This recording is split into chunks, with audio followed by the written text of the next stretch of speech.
Hello and welcome to Newsweek South Asia, a program that talks about breeding of terrorism and its impact on South Asian nations. Let's begin with the headlines first. Pakistan Army continues attempts of infiltrating terrorists through LOC. Hamza Bin Laden dead, confirms White House. After US called off peace talks, Taliban wreaked havoc in Afghanistan. And Pakistan humiliated globally for sponsoring terrorism.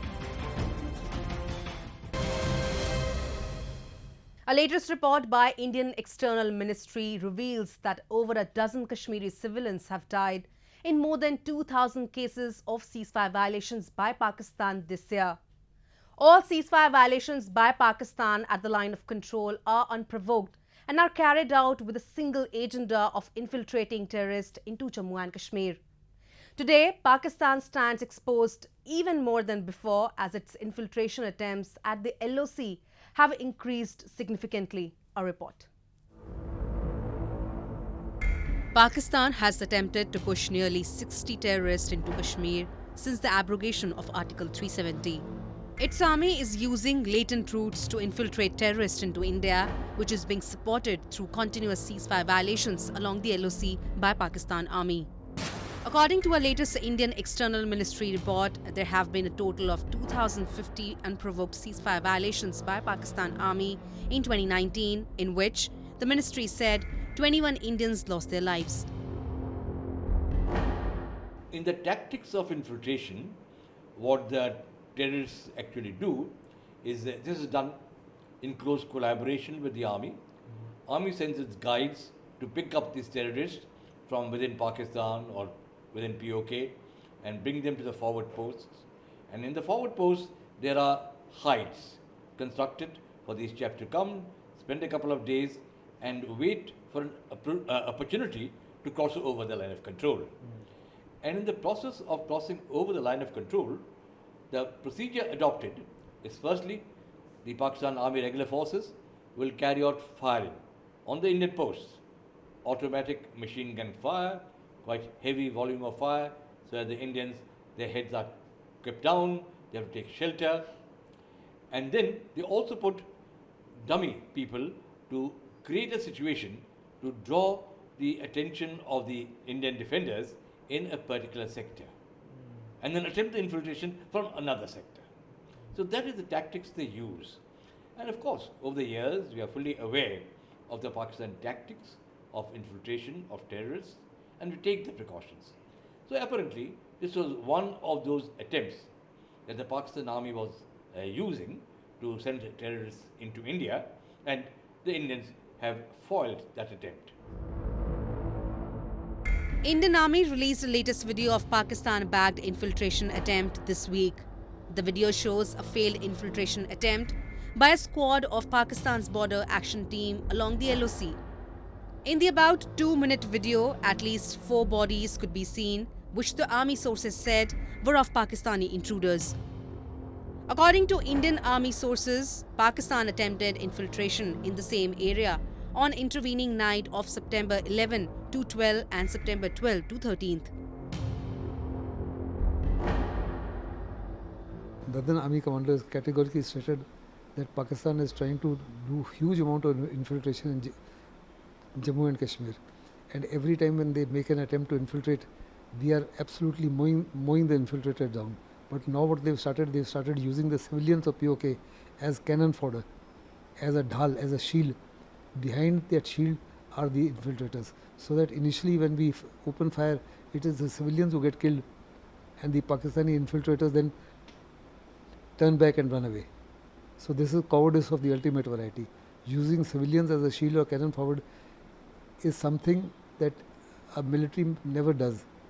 It's only a coward who does, and Pakistan is displaying downright cowardice. Just few weeks back, Indian Army had arrested 2 Lashkar-e-Toiba terrorists who hailed from Pakistan and were infiltrated into Indian territories to carry out terror attacks in Kashmir. Since the time India abrogated the temporary provisions of Article 370 from Kashmir, Pakistan has deployed extra forces at LOC and there have been reports of terrorists being spotted across forward locations of the border. Moreover, Pakistan's Prime Minister Imran Khan, through his speeches, is trying to provoke Islamic extremism across the world and create an anti-India rhetoric which seems like an indirect approach of boosting the morale of terrorists.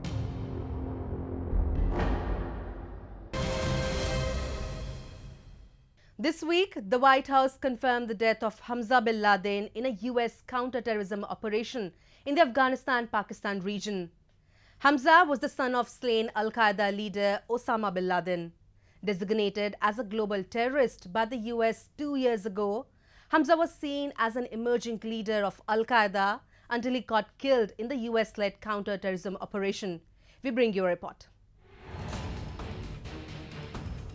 Putting an end to a series of rumors and speculations about Al-Qaeda leader Hamza Bin Laden's death, the White House finally announced this week that Hamza Bin Laden has been killed in a counterterrorism operation in the Afghanistan-Pakistan region by the United States of America. In a statement from US President Donald Trump, the White House confirmed his death and claimed responsibility for the attack that killed him.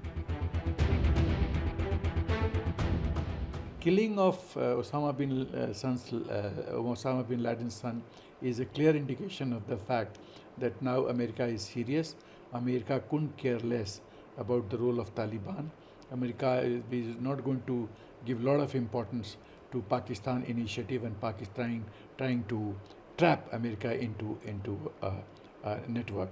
So therefore, I think it is a good development. And not only Osama bin Laden's son, but I personally feel that the time has come when the leading nations of the world have to identify who are global terrorists, like Hafiz Saeed, Salahuddin, Masood Azhar. They also need to be targeted and they also need to be liquidated if world has to enjoy the peace. The younger Bin Laden had been viewed as an eventual heir to the leadership of Al-Qaeda.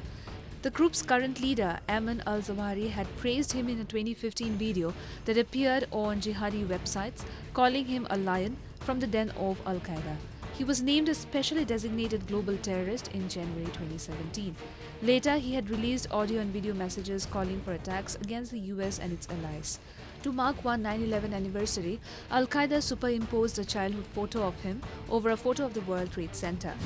Killing of Osama bin Laden's son by US clearly indicates that despite Pakistan's continuous lobbying in the States and its strategy of using the condition in Afghanistan to its own advantage, America will continue to demolish all the terror institutions which are functioning under the umbrella of Pakistan since decades. I think it's a good sign that America is now taking a very proactive role in trying to ensure that jihadi culture, terrorist culture will not be accepted by the great nations of the world, firstly. Secondly, who was Osama bin Laden? Responsible for destruction of World Trade Center, responsible for death of many, many Americans, responsible for transforming peace and security environment of America. And he was rightly killed in Abbottabad when American US SEALs, Naval SEALs, came in Apache helicopter and killed him. Now, this person, son of Osama bin Laden, was also on the same path as that of his father. See, there is another angle to it, that America is keen on withdrawing from Afghanistan. Pakistan is trying to maneuver the entire issue by saying that they can play an important role with regard to Taliban coming closer to United States. It is just a ploy. It is a trap in which America should not walk in. Pakistan will never think about for the welfare and security concerns of America. Never.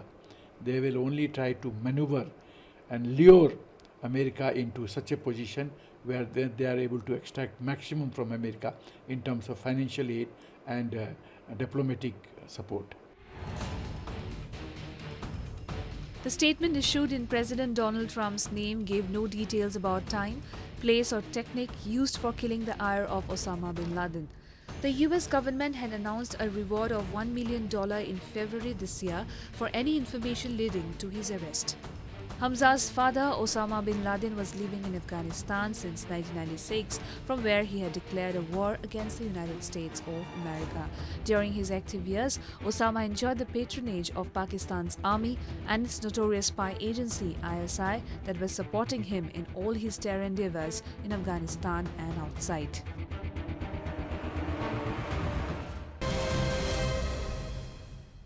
The Taliban terrorists are on a killing spree in Afghanistan ever since United States has called off any further peace talks with Taliban.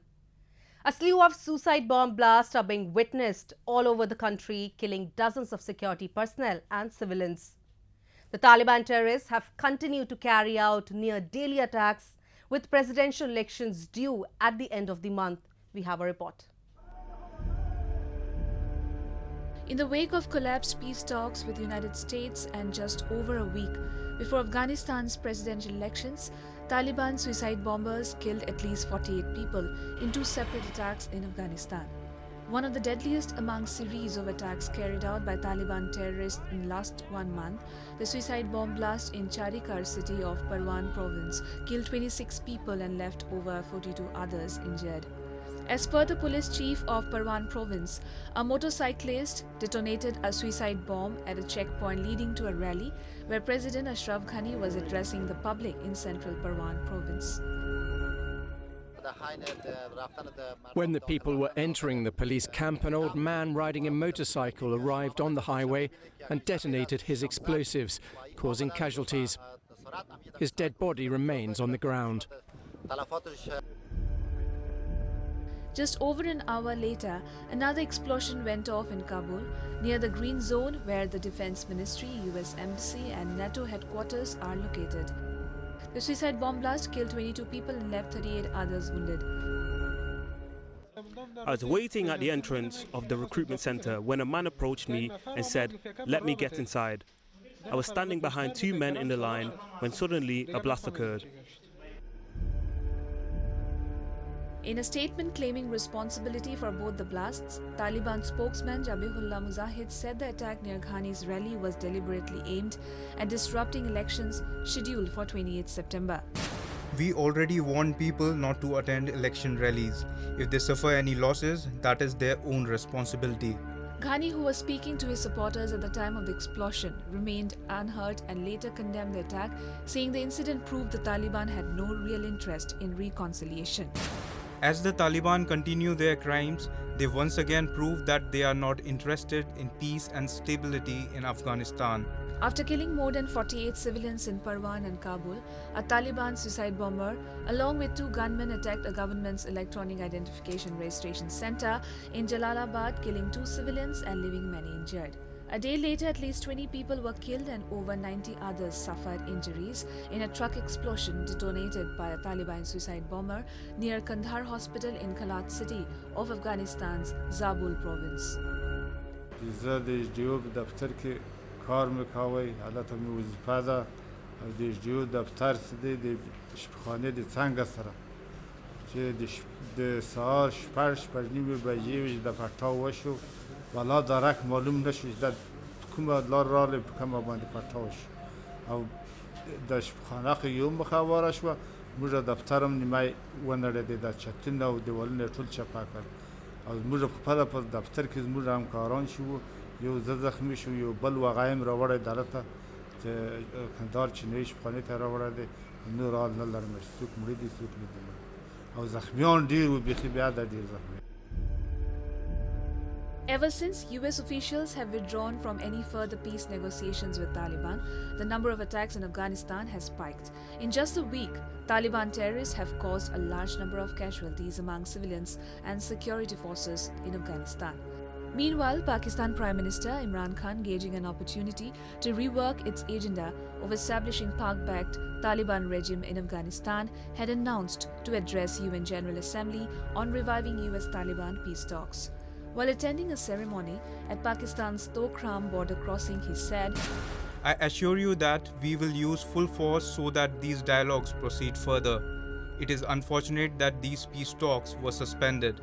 Pakistan's nefarious agenda behind its support of the US-Taliban peace deal was later exposed at the United Nations Human Rights Council when Bilal Sarve, A human rights activist from Afghanistan accused Pakistan of supporting Taliban's Haqqani network and spreading terrorism in the war-torn nation.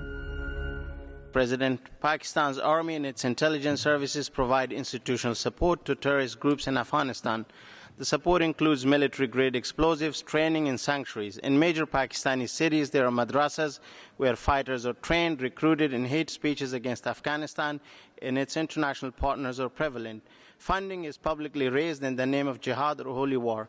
The Pakistan-based militant network, the Haqqani networks famously described as the vertebral arm of the Pakistani intelligence service, the ISI, is responsible for some of the most deadliest terrorist attacks in my city, Kabul. Such horrific truck bombs, suicide attacks, and complex attacks have murdered innocent Afghans. Our cities, our schools, our clinics, our funerals, and our weddings have been targeted by these brutal and deadly terrorist attacks. The leader of the Haqqani network, Sirajuddin Haqqani, is the deputy head of operations for the Taliban. He enjoys institutional support, sanctuary, and financial support from Pakistani army and intelligence services. The Haqqani network has a generational, historical, and ideological relationship with Al-Qaeda. Pakistani-sponsored terrorism has resulted in the deaths of Afghan military, international aid workers, civilians, children, and very often entire families have vanished due to these attacks. Taliban terrorists, largely supported and funded by Pakistan, are agitated with the fall of peace deals between US and Taliban. They are waging attacks one after the other on Afghan civilians and security forces to create mayhem and dissuade citizens from participating in presidential election process. The US-Taliban peace deal would have played out benefactory to the foreign parties, but for Afghan citizens, either peace deal or no peace deal, both scenarios bring no accord. Pakistan is being called out globally for providing safe havens to terror groups. Recently, several members of European Parliament unanimously condemned the Islamic nation for providing shelter to terrorists. Elsewhere, in the ongoing 42nd session of UNHRC in Geneva, several human rights activists, research scholars and renowned journalists are slamming Pakistan every day for sponsoring terror activities from its territory. Also, Pakistan went through a major embarrassment this month when 10 members of Sri Lankan cricket team denied visiting the country for an upcoming bilateral cricket tournament. We bring you a compiled report. Pakistan's state-sponsored terrorism continued to be the subject of global condemnation this week, not only in the ongoing UNHRC session, but also at the European Union Parliament. During a session on situation in Kashmir, several members of European Parliament called out Pakistan for providing sanctuary to terrorists and for promoting terrorism across LOC in India. India is the greatest democracy of the world, and in the context of our democracy, I would say that it's our probably the only one ally in this part of Asia. And I believe we need to take a broader view. We need to look at terrorist acts that took place also in India and in Jammu and in Kashmir. And these terrorists, they didn't land it from the moon. They were coming from the neighboring country. We should see it against this background, and we as European democracy should support democratic India. While Pakistan has been consistently denying its role in any kind of terror activity, various institutions and prominent personalities around the world are acknowledging India's firm stand that Pakistan is a breeder of terror outfits and hence a perpetrator of various innocent souls. Suwana Denio, a researcher of European Foundation for South Asian Studies, slammed Pakistan in Geneva for its state-sponsored terrorism in South Asia. She asserted that terrorism has emerged as the worst forms of human rights violation in the region. Terrorism has emerged as one of the worst forms of human rights violations in the region, but it has not received its due attention from this Council. The UN Security Council has designated the Taliban, the Haqqani Network, Lashkar-e-Taiba, and Jaish and Mohammad as terrorist entities. These groups kill thousands annually and cripple the development of South Asia. Yet, they continue operating with the blessing of one common benefactor, the state of Pakistan. Two recent developments, the decision by US President to terminate year-long peace talks with the Taliban and India's unilateral decision to revoke the special status of Indian-administered Jammu and Kashmir, may provoke dangerous misadventures from Pakistan. Given its track record, as well as the statements emanating from its top leadership, the likelihood of Pakistan perpetuating the cycle of violence in Afghanistan and Indian-administered Jammu and Kashmir through its terrorist proxies is very high. The Asia-Pacific Group and the Financial Action Task Force have already sharpened their focus on Pakistan-sponsored terrorism in South Asia.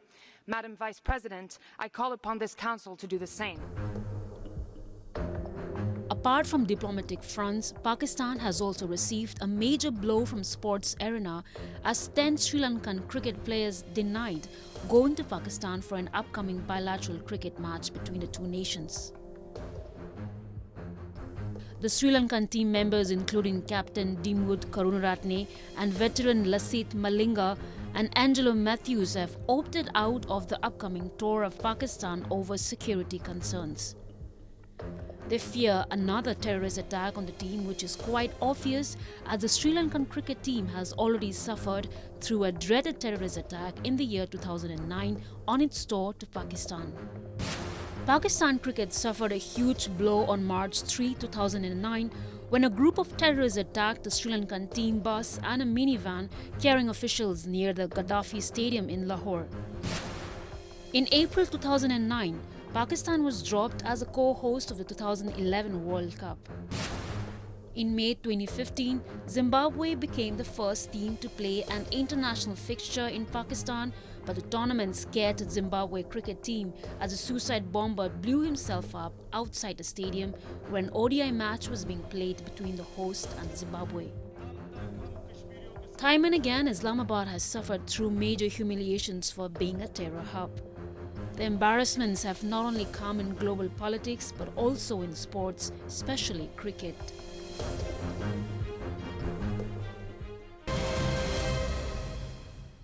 After carrying out despicable terrorist attack in Sri Lanka, the deadly terrorist organization Islamic State has started inflicting terrorist attacks in Bangladesh. The terrorist group, with help of its widespread network, has been carrying out a number of terrorist attacks on police forces and civilians for last many months. Although the country has not suffered heavy casualties from the attacks, it certainly marks a gradual resurgence of Islamic State terrorism in Bangladesh. We have a report. Despite Bangladesh's zero-tolerance policy towards terrorism in 2015, there has been a noticeable rise in terrorist activities witnessed in last many months. In the latest attack perpetrated by an Islamic State terrorist outfit in the capital city Dhaka, 2 policemen along with a local political leader were injured in a bomb blast. Hours after the incident, a US-based organization, Search for International Terrorist Entities, on their Twitter handle published that the Islamic State claims credit for the bomb blast on police in the Bangladeshi capital. It was the third attack on police forces in Bangladesh by Islamic State terror outfits this year. Early on April 29, 2 police constables were injured in a bomb attack in Gulistan area of capital Dhaka. On 26 May, an assistant sub-inspector and 2 civilians were injured in a bomb attack targeting a police vehicle at the Malibagh intersection in Dhaka city. The litany of Islamic State terrorist activities in Bangladesh began from 2015 when different homegrown militant groups started claiming their allegiance with the terrorist organization. The Bangladesh has very serious problems about its own radicalized elements. So I think they need to keep a very strict curb on the Jamaat-e-Islami which is there, on the students' wing also which is there, and on the Jamaatul Mujahideen Bangladesh, which is again a terrorist organization. The The most heinous terror attack carried by Islamic State was in July 2016 when 5 attackers opened fire inside a prominent holy artisan bakery located in the posh Gulshan neighborhood in Dhaka. Around 22 civilians and 2 police officers were killed in the attack. However, all 5 attackers were neutralized by the commando units of Bangladesh Armed Forces. The attack had plunged the country into a serious security threat. After Holy Artisan Cafe incident, in an unrelenting drive against terrorist groups and the supporters, Bangladesh security forces neutralized 100 terrorists and arrested 1,500 suspects across the country as per records of Bangladesh government officials. Although the massive counter-terrorism drive brought relative downfall in terrorist attacks across the country, it could not dissuade a certain group of extremist youths from holding allegiance with Islamic State. Why are the people getting radicalized? Because it is only once the person gets radicalized, the next step is a person picks up a weapon or explodes a bomb. Now, it is not the madrasas which are doing it there. Even when we are looking at the Gulshan bakery, the people who did it, the attackers, belong to the highest level of Pakistani society, both in terms of prestige, in power and finances. So they were the richest of the rich people. They were the most powerful segment of society, and it was their children who did it. So obviously people are getting radicalized, and I think the Bangladesh government needs to look into this aspect of radicalization in a much more deeper and holistic manner. The recent Islamic State terrorist attacks carried out in last few months hold testimony to gradual resurgence of terrorism in Bangladesh. And with that, we come to the end of this edition of Newsweek South Asia. We will be back next week with more news, views and analysis from the subcontinent. Meanwhile, do keep writing to us at nwsa@anin.com. This is Surbhi Sharma, signing off on the behalf of entire production team of Newsweek South Asia. Goodbye and take care.